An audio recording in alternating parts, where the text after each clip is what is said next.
જો મિત્રો આ કાંદા ભુરજીના ભજીયા જે ડુંગળીમાંથી બનાવવામાં આવે છે.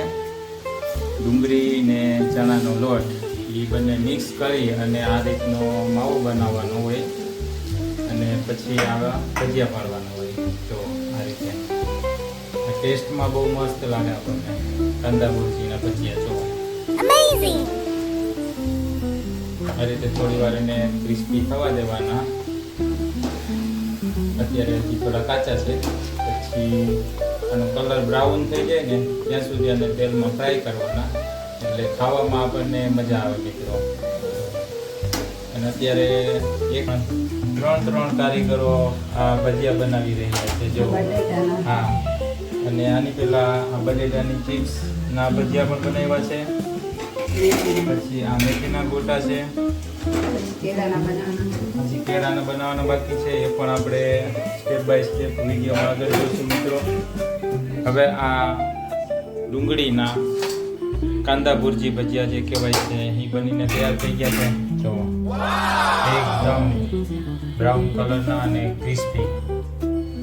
હવે આપણે આ મેથીના ગોટા, જો આ મેથીનું ગોટાનું દ્રાવણ છે, એમાંથી આ મેથીના ગોટા બનાવીએ.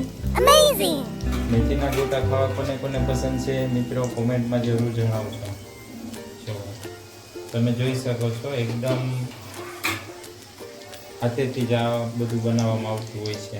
આપણે આ મેથીના ગોટા છે ને એ મિત્રો RCMના તેલમાં બનાવ્યા છે, એટલે આ તેલ ખાવામાં છે ને પચવામાં એકદમ સહેલું હોય છે એટલા માટે. અને આનું ઉત્કલન બિંદુ હોય ને એ પણ બહુ ઊંચું હોય છે, એટલે આ તેલ બળે પણ ઓછું અને આ તેલમાં કંઈ પણ વસ્તુ ફ્રાય કરી હોય ને એ પચવામાં બહુ સરળ થઈ જાય.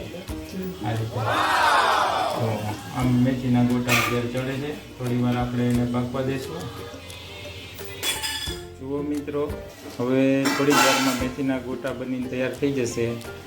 જેમને મેથીના ભજીયા ખાવાનો શોખ હોય એને ખાવા પધારવા માટે વેલકમ છે.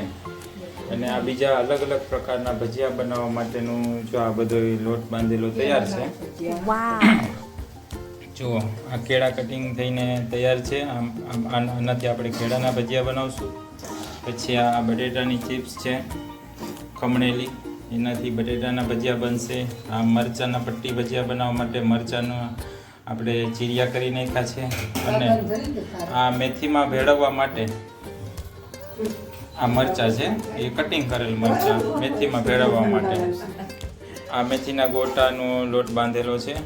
અને હા, હવે અમારા ઘરમાં કંઈ પણ વસ્તુ જમવાની હોય એ પહેલાં દાદાને થાળ ધરવામાં આવે છે. તો હવે પહેલાં સૌપ્રથમ આપણે દાદા માટે થાળ બનાવશું. જો હા, દાદા ભગવાન માટે થાળ બનાવશું. અને દાદા ભગવાન અને શ્રી સિમંદર સ્વામી ભગવાન બંનેને આપણે આ થાળ ધરીશું. તો થાળમાં મિત્રો કાંદા ભુરજીના ભજીયા, પછી ત્યારબાદ મેથીના ગોટા, બટેટાની ચિપ્સ અને ચટપટી ચટણી, ખાટી ચટણી, આંબલીની ચટણી જે બધાને બહુ ભાવતી હોય છે એ આપણે બનાવેલી છે. એ પણ આપણે દાદાને ધરશું. જે આપણને ભાવતું હોય એ બધું ભગવાનને ભાવે, એટલા માટે બધું જ ધરવાનું. જો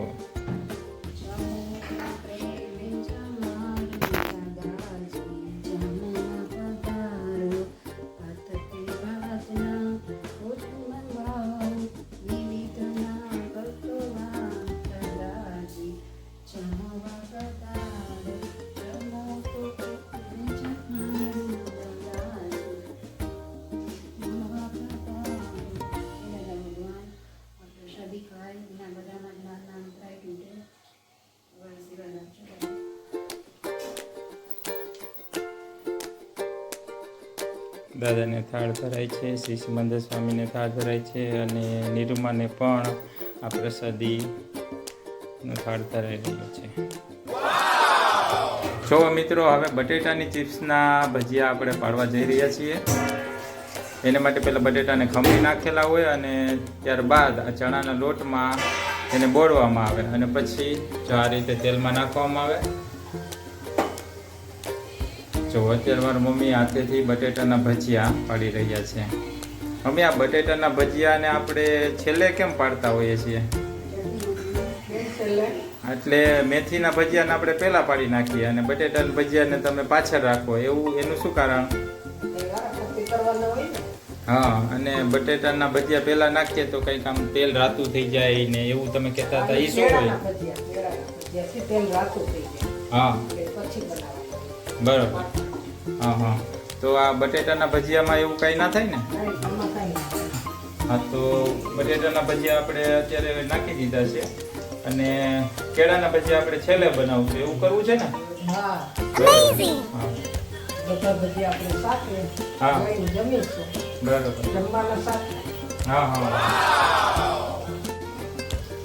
મમ્મી, અત્યારે ક્યાં ભજીયા બને છે? મરચા ને બીજું એમાં શું નાખેલું છે? બરોબર. અને આ મેથી મરચાના ભજીયાનો લોટ કઈ રીતે બાંધવામાં આવે છે? હા, બરોબર. એટલે સાજીના ફૂલ નાખવાથી શું થાય? એટલે ભજીયા એનાથી પોચા થાય એમ ને? હા હા હા. ભજીયા બનાવીએ છીએ. ચાલો બધા જમવા. ફ્રેન્ડ્સ, તમારા ઘરે ક્યાં ક્યાં ભજીયા બને છે કોમેન્ટમાં કહેજો, જેથી અમને પણ નવું જાણવા મળે. અમારે ત્યાં કાંદા, મેથી, મરચાના બટી ભજીયા અને બટેટાના બને છે, તો અને કેળાના બને છે. વરસાદની પહેલી સિઝનના ભજીયા તમે ખાધા કે નહીં તે કહેજો, અને કોમેન્ટમાં તમે ક્યાં ક્યાં બનાવો છો નવા નવા ભજીયા એ પણ જરૂરથી જણાવજો.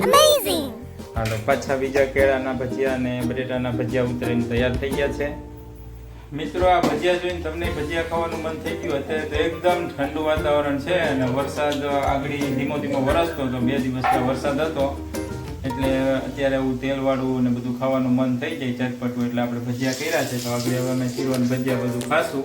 આવા નવા વિડીયો અમારા જોતા હોય તો આ ચેનલને સબસ્ક્રાઇબ કરજો અને કોમેન્ટમાં જરૂર અમારી અડધી ટીમ તો ભજીયા ખાવામાં તૂટી પડી છે. જો ભજીયા ખાવા, જો આ બધા લોકો તો ભજીયા ખાવા બેસી ગયા છે. ભજીયા, ચટણી.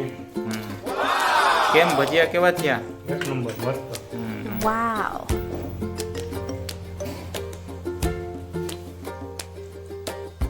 મિત્રો, વિડીયો કેવો લાગ્યો કોમેન્ટમાં જરૂર જણાવજો અને બધા ભજીયા ખાવા. હા, આવા અવનવા વિડીયો જોવા માટે આપણી ચેનલને સબસ્ક્રાઇબ કરવાનું ભૂલશો નહીં.